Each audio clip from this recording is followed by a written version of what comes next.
وحشتوني وحشتوني وحشتوني. النهارده بقى هنعمل مكرونه بالشاورما. يا حلاوتك يا جمالك، اسرع اكله تعمليها في الحر ده.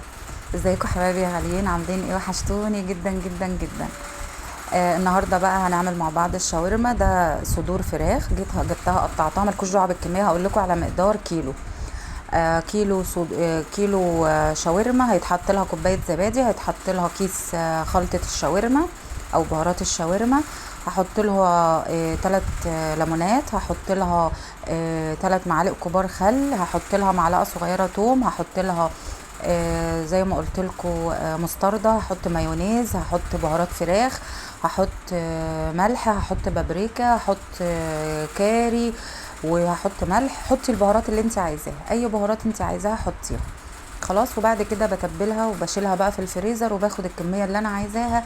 دي بصراحه حته قطعتها لكم من فيديو تاني. تمام، ركزوا معايا. انا قلت لكم مقادير الكيلو.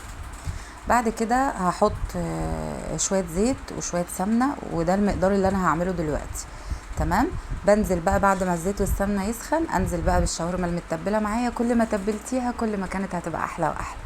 وشمي بقى الروايح ودايق بس. وهنا قطعت 4 بصلات، وقطعت واحدة فلفل اصفر، واحدة فلفل احمر، وقطعت كام قرن فلفل حامي كده. اول حاجة بعد ما شوحت الفراخ ولونها اتغير، نزلت بالبصل والفلفل الاخضر الحامي. بس بعد ما دبلوا معايا بنزل بقى ببهرهم بالملح والفلفل. وكمان حطيت معلقة بهارات الشاورما، ممكن تستغني عنها، ممكن تحطي ملح وفلفل بس.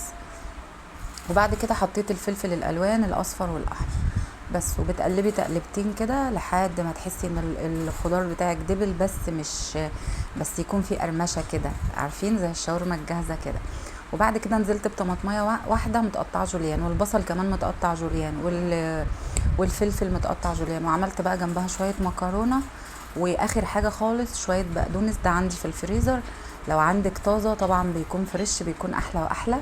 اخر حاجه خالص بتحطيها البقدونس. وبعد كده بتطفي وتغرفي بقى المكرونه، وعليها من فوق شويه الشاورما. وكل بقى وادعيلي، بجد هتعجبكم جدا. لو وصلتي لحد هنا في الفيديو ما تنسيش تدعميني بلايك، وانتوا وحشتوني قوي قوي قوي. باي باي.